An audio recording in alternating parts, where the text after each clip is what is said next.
preparing to defend against a possible Russian offensive this spring. The Ukrainians say to win, they need to boost their firepower.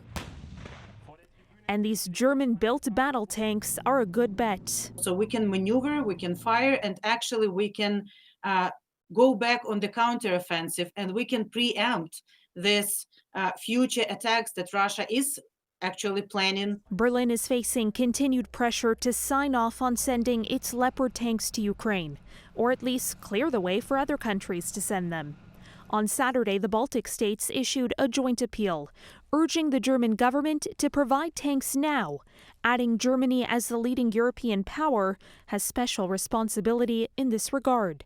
A day earlier, and I can thank you hundreds of times. A meeting of defense leaders began with a plea from President Volodymyr Zelensky. But hundreds of thank you are not hundreds of tanks. But ended without a deal. Germany has linked its failure to commit its sought-after Leopard vehicles to Washington's own hesitancy to send Ukraine the American Abrams. U.S. military officials argue Abrams are difficult to maintain. And the president remains non-committal. Ukraine's going to get all the help they need. Ukraine's presidential advisor is calling on allies to think faster, tweeting Saturday, "You'll help Ukraine with the necessary weapons anyway, but today's indecision is killing more of our people. Every day of delay is the death of Ukrainians."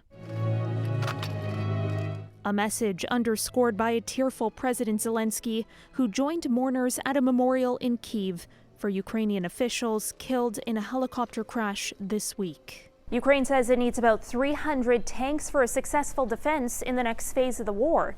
So far, the UK is the only NATO ally to commit to sending Western tanks to Ukraine, some arriving within weeks. For City News, I'm Caryn Ceolin.